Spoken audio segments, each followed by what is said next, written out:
Good afternoon, everyone, and welcome back to another Adobe XD Daily Creative Challenge. My name is Howard Pinsky, Senior XD Evangelist here at Adobe, and I feel like I was just here not too long ago. If you tuned into my earlier masterclass, thank you for tuning in. If not, no worries. You're in a great place if you're new to Adobe XD, the Daily Creative Challenge. We are on day number 4 today. It's gonna be an exciting one. It's gonna be a fun one. But a big hello to everyone who is joining me in chat. We've got Cody and Sydney, who doesn't use XD, but she loves the daily creative challenges. Thank you, I appreciate that. Christine and Aubrey, Andre, and we've got Sarah and Eden. Great to see all of you. Indeed, it is deja vu. Hey, Laura, if you're tuning in here on Behance, let me know in the chat who you are and where you're tuning in from. We've got Ruth and Anita from Toronto. If you're tuning in on YouTube, head on over to behance.net/Adobe Live so we can chat along and have a good time. Hey, Courtney, great to see you all. All right, so let me hop over to my screen, and today is day number 4 of the XD Daily Creative Challenge. Let me go very quickly over what this thing is. So every single day you're gonna receive a challenge. Monday to Friday, except the first Monday, so 9 challenges in total. You can join us on our community chat over on Discord. We've got a lot of people in there. I keep forgetting to check, but last I checked, we have over 55,000 designers in Discord, almost 2,000 online right now. Hey, Katie from New York and Christine from Hamilton, Ontario. Chris Olson, Jessica says, love my new background. Thank you, I appreciate that. Yeah, hang out in Discord. A lot of great people in here. Gus added wonderful emojis at the beginning of the channels. Who doesn't love emojis? I hope you love emojis, because we're going to be talking all about emojis during today's challenge. More importantly, in Discord, hop into the challenge channel and you can submit look, Bart Simpson, look at that. So many of you are posting amazing work in Discord. It's incredible. So hop in there, check out what people are designing, submit your work, get some feedback, give some feedback, have a good time. You can also watch us live. I'm live at 2 o'clock Pacific time, Monday to Friday. We also have an Illustrator and a Photoshop Daily Creative Challenge as well. I believe Paul is running Illustrator and Kathleen is running Photoshop. And then you can share your work, like I mentioned, on Discord or on Behance using the keyword XD Daily Challenge. We've got Roxana from Ireland. Ooh, that's awesome. All right. We've got Andres from Germany. Great. All right, so we started off the week building out our profile for a social media application. We moved on to exploring scroll groups and how to add interactivity to your content sections. Then we built out a friends feed yesterday using repeat grids. We also used scroll groups and components. And what else did we use yesterday? Stacking, padding, the whole 9 yards. And today we're gonna be building out an emoji picker using nested components, which is exciting. Hitesh is saying, new in XD, learning a lot from the challenges. That's great to hear. Glad we are helping. So go ahead and click that Get Started button. And if you want to rewatch the content of today's stream and you don't want to hear me talk and blabber all over again, youtube.com/Howard Pinsky, I do have a standalone video on building out and designing the emoji picker without all the blibber blabber at the beginning. So after this, if you want to check that out, you know what? I'm going to go ahead and copy this link and pop it in the chat. You can watch this directly after my stream. All right, so into Adobe XD we go. Let me make this bigger, and here is the template for today. Again, we're going to be designing and prototyping an emoji picker with nested components, which is going to be fun. Here's some inspiration. We're all familiar with emojis, and we're all familiar probably with the way on Facebook you can hold down or you can tap or hover and you can pick different reactions. Some platforms have it, some do not. And over here is our artboard. Now, this one over here did not come with the template, but of course, oh, it says double how, oh, okay, never, for a second I thought it was like echoing or something like that. If my video or audio is weird, just let me know, I'll fix it. But yeah, so the template does not come with this artboard over here, but many of you are already working on, you've been working on your challenges over the last week, so you probably have some of this already. If not, you can very easily follow along as well. But I'm gonna go ahead and start with this section here. Now, just to kind of recap some of what we did over the last few days is we have this content section here, which is built into a scroll group, which we added on day number 2. And inside of here, we have a group called card, which is basically this section here. So it has the user information. We've got the picture, some icons at the bottom, and some text. And we have a stack enabled. So we can very easily grab some of these items and just shift them around. We also have some icons in this folder here. And if you missed some of the other streams, we were able to use the Icons for Design plugin. Oh, that's right, Henry. I was on the masterclass and now I'm here again. So double Howard, you're right. So if you don't have any icon or any plugins installed, hit the plus button at the top. You'll be able to browse plugins. We've got one for document chat, fancy maps, which I designed and Walter Camaro developed, which was amazing. A lot of cool plugins, right? Of course, Icons for Design is one of them. And you can hop in there, type out, let's say, thumb, and you'll be able to grab some icons, pop them in there, right?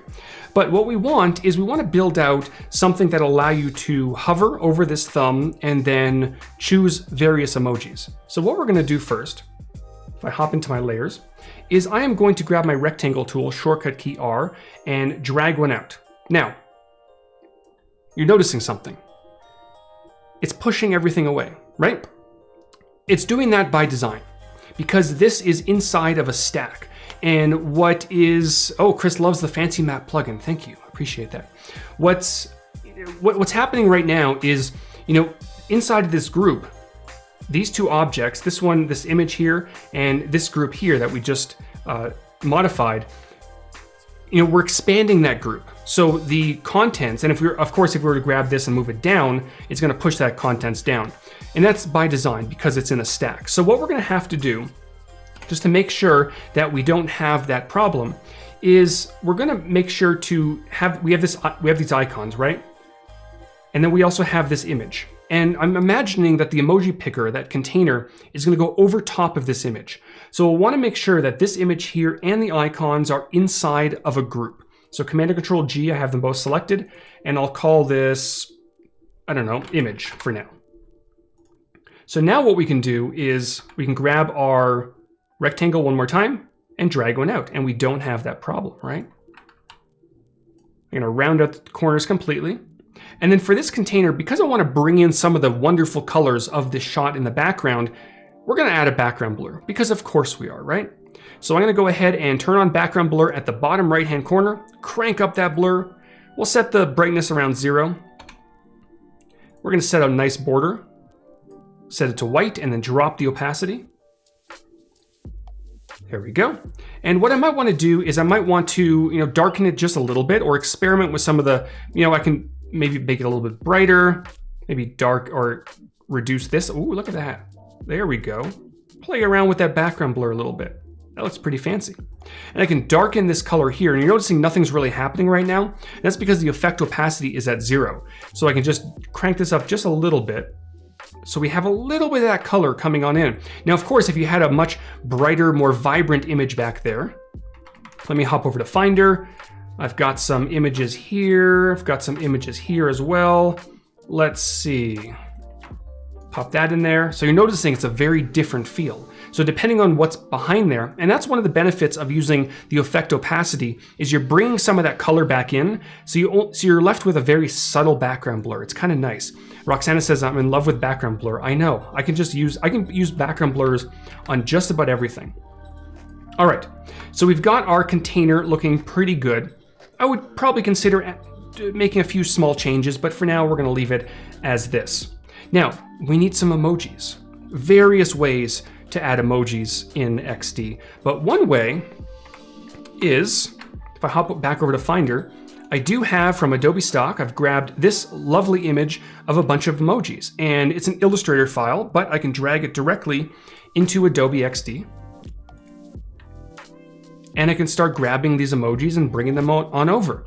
Now, many of you may not have access to Adobe stock, so you may not be able to grab this particular file. So let's go ahead and just create a few of these ourselves. So I'm gonna grab my ellipse tool, and you can do this in this document that opened up or the previous one. I'm gonna grab the ellipse tool, drag one out just like this. And I might want to sample this same color. So I'm going to press the I on my keyboard to grab the eyedropper tool, and boop, there we go. And maybe just to kind of strive away from this particular design, I might want to give a little bit of a gradient. Henry is asking, where did I get those profile photos from, which I believe you're referring to the toy faces. These, Cody will put a link in the chat. Amazing, diverse, colorful photos or avatars, right? And if you pay the author a little bit more, you can get one of yourself. There's me, amazing. All right, so I might want to add a bit of a gradient on this particular shape. So I'm going to go for a radial gradient, and that looks pretty good for the center, but on the outside, it's way too drastic. So I'm going to just do a very subtle gradient somewhere right about here. Thank you, Cody, for that. And Kita, great to see you. You said you're late? Not too late, but you can always go back and watch this again.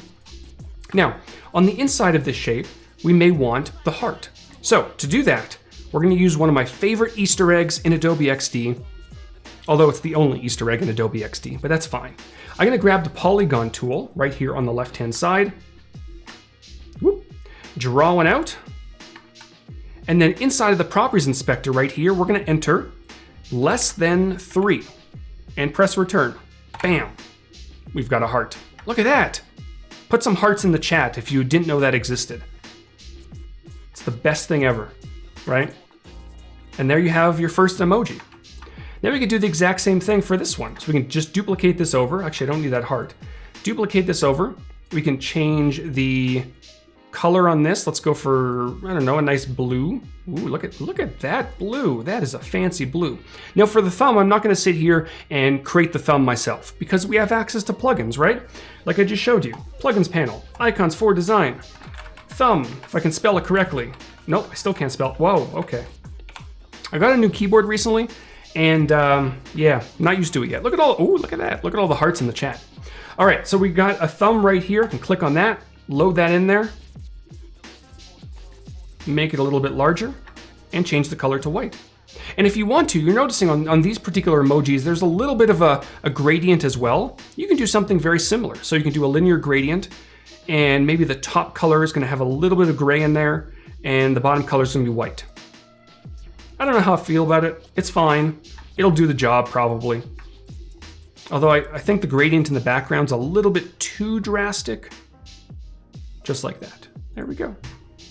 Abir saying, love this trick. Me too. Now, of course, you can go through this whole entire process and create your own emojis. Another thing you can possibly do, if you have some other images or Illustrator files, is you can mask some out into some circles. So I've got another Illustrator file that I'm going to drag in here. Some adorable little aliens. Look at these, I don't know, monsters, aliens, I don't know. But what I'm going to do is I'm going to grab my ellipse and just drag out over top of this first monster. And then I'm going to select both of these objects. So I'm holding shift and clicking. And then under the object menu, mask with shape. Or if you're on Windows, you would right click and press mask with shape. There we go. So let's do a few of these. There's one, whoops, that's a rectangle. I don't want that. There we go. Let me just go ahead and drag out a few ellipses. This purple one looks kind of fun. 1, 2, 3, 4, we'll do 5 maybe. How many were on this? 1, 2, 3, 4, 5, okay, 6. So we're gonna do 6. 1, 2, 3, 4, 5, and then we'll go for this, this one up here is kind of cute. All right, so I'm gonna go through very quickly, just like I did before. There's also a shortcut, Command-Shift-M, like that. So whichever way you want to get emojis into Adobe XD, you can certainly do so. Did I miss one of my, 1, 2, 3, 4, oh no, we're good, okay. So I go 1, 2, 3, 4, 5, 6. Oh yeah. So let's go back over to this document here, and I'm gonna paste them all. Look at these guys, they're so cute. I'm gonna shrink them all down to about this size right here. All right, so I've got all of my emojis in Adobe XD, and oh, that's right. You can also bring up the emoji picker on Windows and on Mac. So you just wanna grab some emojis, or getemoji.com as well. So what I wanna do now, I wanna make sure that these are all aligned. I'm gonna ungroup these for a moment. So I'm gonna position this one over here. Position, let's say this one, actually this one will be the last one. Then I want to make sure that all of the rest line up in between. Now we're going to have some problems with squishiness in here. So I'm going to make sure to dive in here, make this a little bit longer. So I'm going to go ahead and select all of these little monsters. So I'm holding down Shift, click, click, click, click, and click. And then right here at the top right-hand corner, you can click on the Distribute Horizontally button. Then if you want to make sure they're also aligned or in the middle, you can do that as well. Now, at the moment, these emojis are not part of this container. They're not kind of inside of that group. So I'm going to simply copy them to my clipboard to make things easy, dive in here, and then paste them back into place. So if you take a look in the layers panel, I should probably name these, but that's fine. I have my container. Then I have all of my emojis, which I'm going to pop all into a group and call emojis. All right, so what we want to do now is we want to start setting up the individual hover states for each of these emojis. And what we're going to do is we're going to dive in here, select each individual one, and turn it into a component inside of the Properties Inspector or also within your libraries. Plus button. And then for all of these, the process is going to be identical. You're going to press the plus button one more time and create a hover state. And now what I want to do for each emoji is just make each one a little bit larger when a hover takes place. Now, what a lot of users try to do initially is they'll create a hover state and then they'll simply select the entire component and make this larger. It's good to note that when you do that, when you have the entire component selected and make it larger, it also affects the default state. So it affects all the states, right? It just doesn't really work the way you would expect it. So in this case, what we're going to do is we're going to go into the component, so double click into it, and then we can enlarge it like this. So now we have our default state and we have our hover state, which is enlarging from the center as we would expect. So let me go very quickly through this, and I'm going to create a new hover state, dive in, make it larger. Select this guy here, new state, component, hover state, dive in, make it bigger.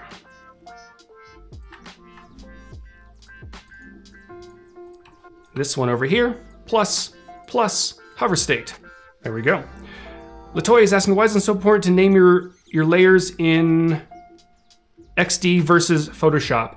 I mean, for the most part, I try to name my layers just because it's good practice and keeps things organized, and you can very easily search for layers. So if your layers are named like component 492, it might be a little bit difficult to find them, right?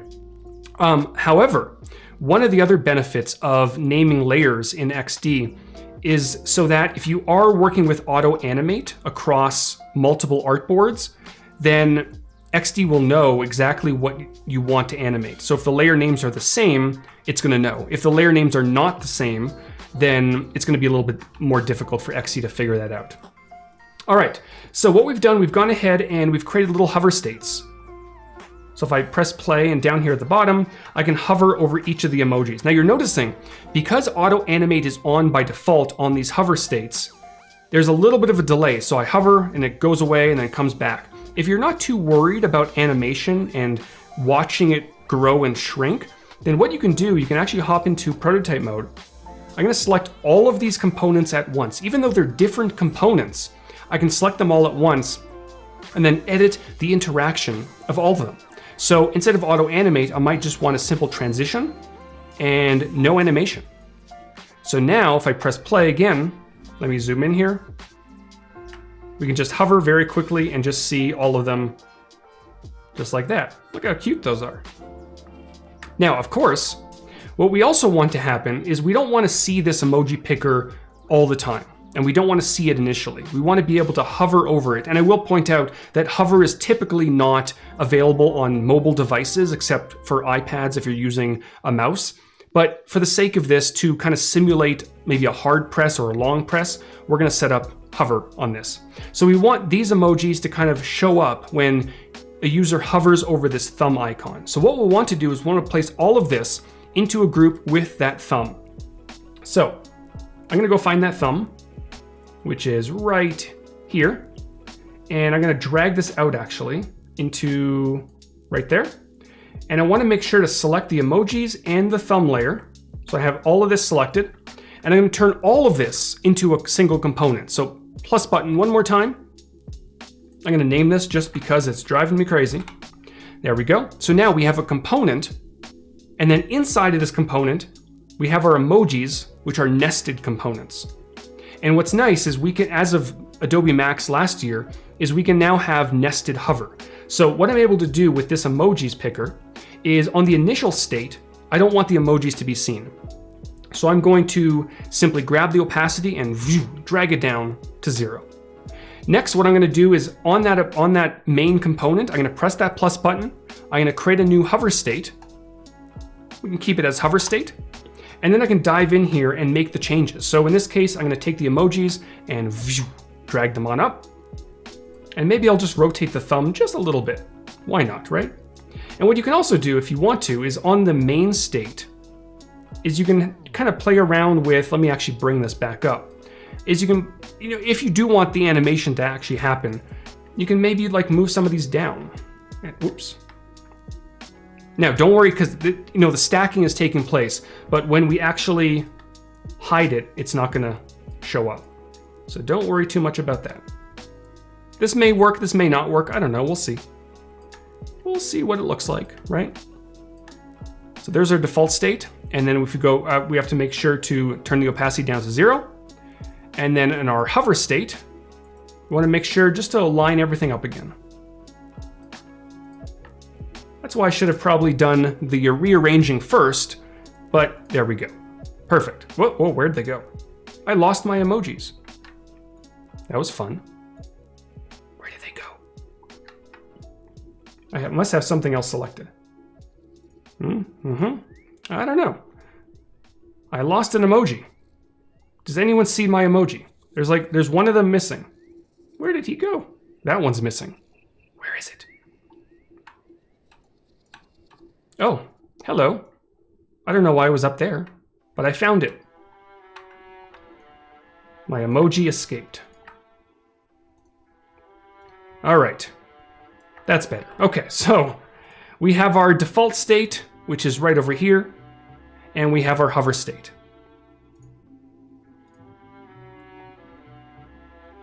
Now that's probably not going to work because the stacking does. Okay, not a good idea, Howard. Bad idea. I can hide it though. And then on my hover state, I can unhide it. Maybe that'll work a bit better. Possibly. Okay, that kind of worked. It's just not necessary. So let's go ahead and undo this. Sometimes during these streams, I get these ideas that sound great in my head. They're just not that good. It happens. All right, so we've got our default state. We have our hover state. We can press play. We can hover to see our emojis, and we can hover again. Let me zoom in here so you can see all this. Hover over the thumb, and then hover over the different emojis. And there we go. We did it. We even experimented, and the experiment was completely useless. Andres is saying, as with newly created borders for objects, the default state for hover is also very impractical in the workflow. In some cases, it is. I brought this up to the team that it would be cool if there was like AI involved, where if Adobe XD noticed that objects within the default state and the hover state are shifted in position, then auto animate would make sense. Otherwise, for things like this, I mean, in this case, it would make sense because you've enlarged it, right? So auto animate would absolutely make sense. But in cases where you just simply maybe change the color of something, or I don't know what it might, another example, but in some cases you definitely don't want auto animate. But some cases you do. So it's really difficult for the team to come up with a perfect solution, because in some cases you want auto animate, in some cases you do not. So I don't know, you can't win. All right, so there we go. We've created our emoji picker using nested hover and nested components. Hope you all enjoyed this. Definitely go ahead and post your work in Discord. I'd love to check it out. Get creative with it. Have fun. Someone's asking, is there a difference between property components and asset components? There is not. So it's just a different way of creating them, different place of creating them. And of course, in the properties inspector, you can create states over there, whereas in the assets, you cannot.